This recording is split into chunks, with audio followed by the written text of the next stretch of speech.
लीजिए सुनिए सादत हसन मंटो की लिखी कहानी खुदकुशी का इकदाम, मेरी यानी समीर गोस्वामी की आवाज में। इकबाल के खिलाफ ये इल्जाम था कि उसने अपनी जान को अपने हाथों हलाक करने की कोशिश की। गो वो इसमें नाकाम रहा। जब वो अदालत में पहली मर्तबा पेश किया गया तो उसका चेहरा हल्दी की तरह जर्द था।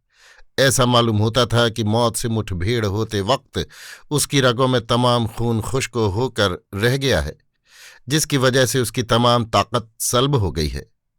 इकबाल की उम्र 20-22 बरस के करीब होगी, मगर मुरझाए हुए चेहरे पर खूंडी हुई जर्दी ने उसकी उम्र में 10 साल का इजाफा कर दिया था, और जब वो अपनी कमर के पीछे हाथ रखता तो ऐसा मालूम होता कि वो वाकई बूढ़ा है। सुना गया है कि जब शबाब के ऐवान में गुर्बत दाखिल होती है तो ताजगी भाग जाया करती है। उसके फटे पुराने और मैले कुचैले कपड़ों से ये आया था कि वो गुर्बत का शिकार है, और गालिबन हद से बढ़ी हुई मुफलिसी ही ने उसे अपनी प्यारी जान को हलाक करने पर मजबूर किया था। उसका कद काफी लंबा था, जो कांधों पर जरा आगे की तरफ झुका हुआ था।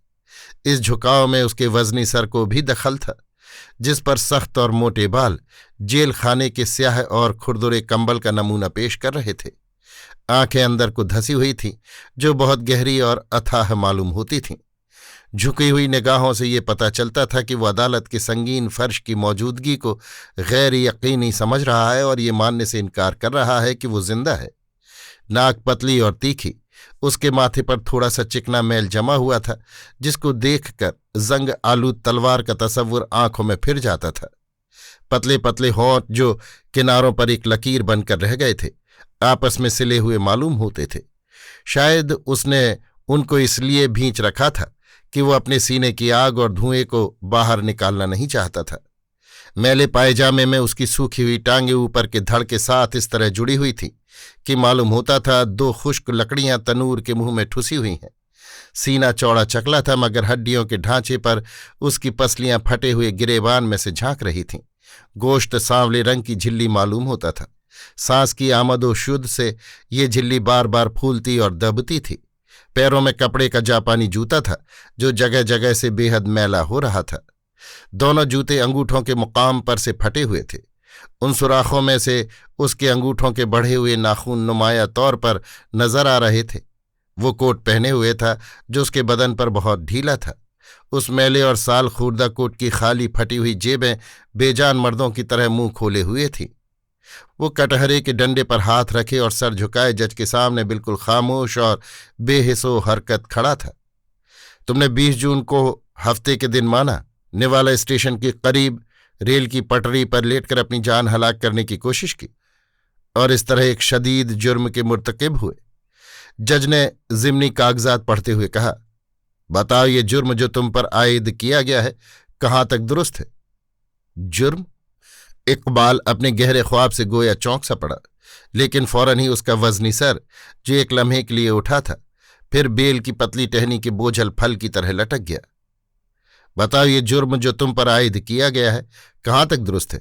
जज ने स्कूल के उस्ताद की तरह वही सवाल दोहराया जो वो इससे पहले हजारहा लोगों से पूछ चुका था। इकबाल ने अपना सर उठाया और जज की तरफ अपनी बेहिस आंखों से देखना शुरू कर दिया। फिर थोड़ी देर के बाद धीमे लहजे में कहा, मैंने आज तक किसी जुर्म का इर्तिकाब नहीं किया।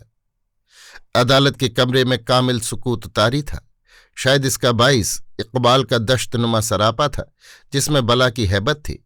जज उसकी निगाहों के खौफनाक खला से खौफ खा रहा था। कोर्ट इंस्पेक्टर ने, जो जंगले से बाहर बुलंद कुर्सी पर बैठा था, कमरे के सुकूत के दहशतनाक असर को दूर करने के लिए यूं ही 2-3 मरतबा अपना गला साफ किया। रीडर ने, जो प्लेटफॉर्म पर बिछे हुए तख्त पर जो जज के करीब बैठा था, मिसलों के कागजात इधर उधर रखते हुए अपनी परेशानी और डर दूर करने की सही की। जज ने रीडर की तरफ मानी खेज नजरों से देखा, और रीडर ने कोर्ट इंस्पेक्टर की तरफ, और कोर्ट इंस्पेक्टर जवाब में अपना हलक साफ करने के लिए 2 मरतबा खांसा। जब कमरे का खौफ आमेज सुकूत टूटा तो जज ने मेज पर कोहनियां टेक कर सामने पड़े हुए कलमदान के एक खाने में से लोहे की चमकती हुई पिन निकालकर अपने दांतों की रेख में गाड़ते हुए इकबाल से कहा, क्या तुमने खुदकुशी का इकदाम किया था? जी हां। ये जवाब इकबाल ने ऐसे लहजे में दिया कि उसकी आवाज एक लर्जा सरगोशी मालूम हुई। जज ने फौरन ही कहा, तो फिर अपने जुर्म का इकबाल करते हो? जुर्म? वो फिर चौंका और तेज लहजे में बोला, आप किस जुर्म का जिक्र कर रहे हैं? अगर कोई खुदा है तो वो अच्छी तरह जानता है कि मैं हमेशा इससे पाक रहा हूं। जज ने अपने लबों पर जोर देकर एक बीमार मुस्कुराहट पैदा की।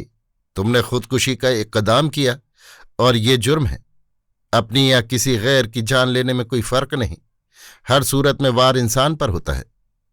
इकबाल ने जवाब दिया, इस जुर्म की सजा क्या है? ये कहते हुए उसके पतले होंठों पर एक तंजिया तबस्सुम नाच रहा था और ऐसा मालूम होता था कि सान पर चाकू की धार तेज करते वक्त चिंगारियों की फुवार निकल रही है। जज ने जल्दी से कहा, 1, 2 या 3 माह की कैद। इकबाल ने यही लफ्ज तौल तौल कर दोहराए, गोया वो अपने पिस्तौल के मैगजीन की तमाम गोलियों को बड़े इत्मीनान से एक निशाने पर खाली करना चाहता है। 1, 2 या 3 माह की कैद। ये लफ्ज दोहराने के बाद वो एक लम्हा खामोश रहने के बाद तेज व तुंद लहजे में बोला, आपका कानून सरीहन मौत को तवील बनाना चाहता है। एक आदमी जो चंद लम्हात के अंदर अपनी दुख भरी जिंदगी को मौत के सुकून में तब्दील कर सकता है, आप उसे मजबूर करते हैं वो कुछ अरसे तक और दुख के तल्ख जाम पीता रहे। जो आसमान से गिरता है आप उसे खजूर पर लटका देते हैं, आग से निकलकर कड़ाही में डालना चाहते हैं। क्या कानून इसी सितम जरीफी का नाम है? जज ने बारोब लहजे में जवाब दिया, अदालत इन फजूल सवालात का जवाब नहीं दे सकती। अदालत इन फजूल सवालात का जवाब नहीं दे सकती तो बताइए वो किन मतीन और संजीदा सवालों का जवाब दे सकती है? इकबाल के माथे पर पसीने के सर्द कतरे लरजने लगे। क्या अदालत बता सकती है कि अदालत की मानी क्या है? क्या अदालत बता सकती है कि जजों और मस्जिद के मुल्लाओं में क्या फ़र्क है जो मरने वालों के सिरहाने रटी हुई सूरा यासीन की तिलावत करते हैं? क्या अदालत बता सकती है कि उसके कवानीन और मिट्टी के खिलौनों में क्या फ़र्क है? अदालत अगर इन फजूल सवालों का जवाब नहीं दे सकती तो उससे कहिए कि वो इन माकूल सवालों का जवाब दे। जज के तेवरों पर खफगी के आसार नमूदार हुए और उसने तेजी से कहा, इस किस्म की बेबाकाना गुफ्तगू अदालत की तौहीन है जो एक संगीन जुर्म है। इकबाल ने कहा, तो गुफ्तगू का कोई ऐसा अंदाज बताइए जिससे आपकी नेक चलन अदालत की तौहीन न हो। जज ने झल्लाकर जवाब दिया, जो सवाल तुमसे किया जाए सिर्फ उसी का जवाब दो। अदालत तुम्हारी तकरीर सुनना नहीं चाहती। पूछिए, आप मुझसे क्या पूछना चाहते हैं? इकबाल के चेहरे पर यास की धुंध छा रही थी और उसकी आवाज उस गजर की डूबती हुई गूंज मालूम होती थी जो रात की तारीकियों में लोगों को वक्त से बाखबर रखता है। ये सवाल कुछ इस अंदाज से किया गया था कि जज के चेहरे पर घबराहट सी पैदा हो गई और उसने ऐसे ही मेज पर से कागजात उठाए और फिर वहीं के वहीं रख दिए और दांत की रेख में से पिन निकालकर पिन कुशन में गाड़ते हुए कहा, तुमने अपनी जान लेने की कोशिश की, इसलिए तुम अज रूए कानून मुस्तोजिब सजा हो। क्या अपनी सफाई में तुम कोई बयान देना चाहते हो? इकबाल के बेजान और नीले होंठ फरते हैरत से खुले के खुले रह गए। उसने कहा, बयान? आप किस किस्म का बयान लेना चाहते हैं? क्या मैं सरापा बयान नहीं हूं? क्या मेरे गालों की उभरी हुई हड्डियां ये बयान नहीं दे रही कि गुर्बत की दीमक मेरे गोश्त को चाटती रही है? क्या मेरी बेनूर आंखें ये बयान नहीं दे रही कि मेरी जिंदगी की बेशतर रातें लकड़ी और तेल के धुएं के अंदर गुजरी हैं?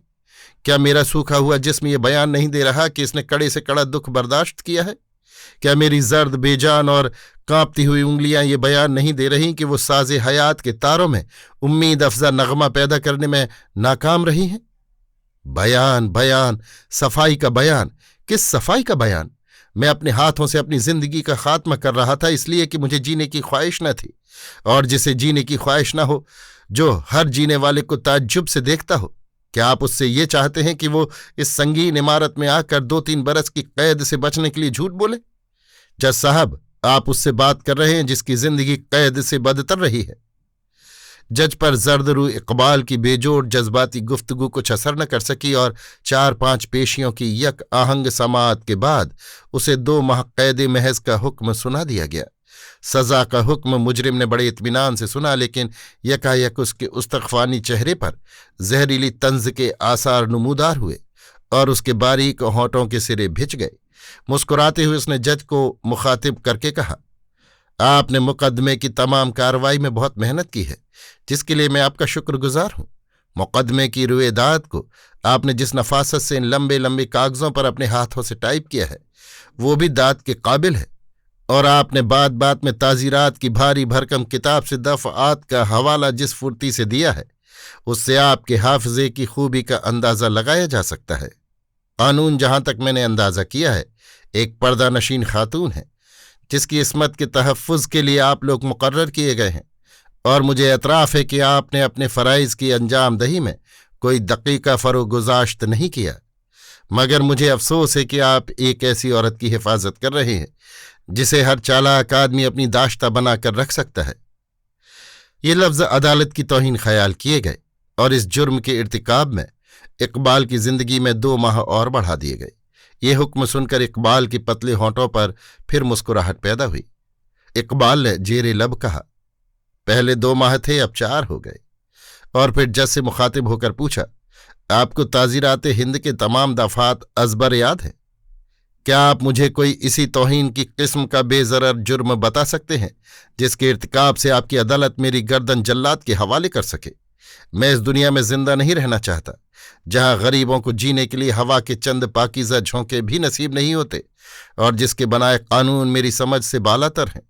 क्या आपका ये कानून अजीब व गरीब नहीं जिसने इस बात की तहकीक किए बगैर कि मैंने खुदकुशी का इक़दाम क्यों किया मुझे जेल में ठूंस दिया है?